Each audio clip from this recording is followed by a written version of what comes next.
इससे पहले वाली वीडियो में आपने देखा है कि सोनपुर नामक एक गांव होता है जहां पे नौजवान लड़कियां अचानक से प्रेग्नेंट हो जाती है और उसी वीडियो का पार्ट 2 ये रहा।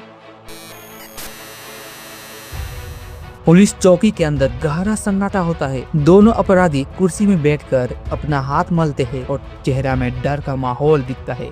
एसपी अंजलि राठौर उनके सामने होती है। उसकी आंखों में एक अलग ही प्रकार का गुस्सा दिखता है, लेकिन उनका दिमाग और दिल शांत होता है। एसपी मैडम बोलती है, देखो जो भी बोलना सच बोलना, नहीं तो अंजाम बहुत ही ज्यादा बुरा होगा। उनमें से एक आदमी अपना नजर झुका लेता है और बोलता है, मैडम हमने कुछ नहीं किया, हमें माफ कर दे। अंजलि मैडम ने बोला, अच्छा तो ये सब कारनामा किसने किया वो भी बता दो, तुमने नहीं किया है तो। पिन ड्रॉप साइलेंट जैसा माहौल बन गया। कुछ समय बाद उनमें से एक आदमी रोते रोते बोला, मैडम हमें माफ कर दीजिए, हाँ मैं सब बताता हूँ, ये नहीं बोलेगा। अंजलि मैडम कुर्सी खींचकर उनके सामने बैठ जाती है। आदमी कांपती हुई आवाज में बोलता है, हम रात को गांव में घूमते थे, फिर देखते थे जिस घर में जवान लड़की होती थी उसे पहचान लेते थे, और रात होते ही हम उसी घर के चारों ओर घूमने लगते और कुछ समय बाद दीवार फांद कर अंदर चले जाते और एक स्प्रे मार देते। मैडम हैरान हो जाती है, क्या स्प्रे? कौन सा स्प्रे? उनमें से एक आदमी फिर बोलता है, हाँ मैडम हमारे पास एक ऐसा स्प्रे होता है जिसको छिड़कने से आदमी बेहोश हो जाता है। पुलिस चौकी में फिर से सन्नाटा का माहौल जम जाता है, लेकिन जैसे जैसे अपराधी अपना गुनाह कबूल करते हैं वैसे वैसे सारे के सारे पुलिस कर्मचारी गुस्सा दिखाने लगते। यहाँ तक कि एसपी साहिबा भी अपने हाथों में मजबूती पकड़ लेती है। और तो और दोनों अपराधी बोलते बोलते धीमे हो गए क्योंकि उनकी आवाज टूट सी गई। और अपराधी बोलते हैं, फिर हम उन लड़की को उठा लेते थे और उसके बाद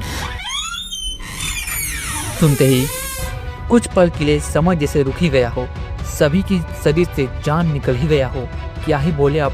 यहाँ तक कि हर एक के चेहरे में अलग ही लेवल का गुस्सा दिखता है। यहाँ तक कि एसपी मैडम की आंखों में आग भनक रही थी। मैडम बोली, कितने घरों में ये किया है तुम सबने? और एक आदमी बोला, मैडम लगभग पूरा गांव। ये सुनते ही अंजलि मैडम खड़ी हो गई और बोली, तुम दोनों ने सिर्फ अपराध नहीं किया है बल्कि पूरी इंसानियत को मारा है। और उसकी आवाज सुन के अपराधी कांप से कहे, अब जो करेंगे गांव वाले करेंगे। सुबह होते ही पूरे गांव वाले थाने के बाहर खड़े होते हैं। गांव वालों के चेहरे में एक अलग ही लेवल का डर दिखता। हर एक आदमी सच जानना चाहता था, आखिर क्या हुआ है। एसपी मैडम बाहर, जो कुछ हुआ है और जो कुछ होने वाला है इन दोनों का क्या धरा है। भीड़ में एक अलग ही लेवल का हलचल मच गया। क्या ये दोनों? और उनमें से रघुवीर जमीन पर बैठ गया और बोला, अरे ये क्या हुआ? नहीं। कुछ लोग चिल्लाने लगे, इनको छोड़ना मत, शांत हो जाइए, शांत हो जाइए।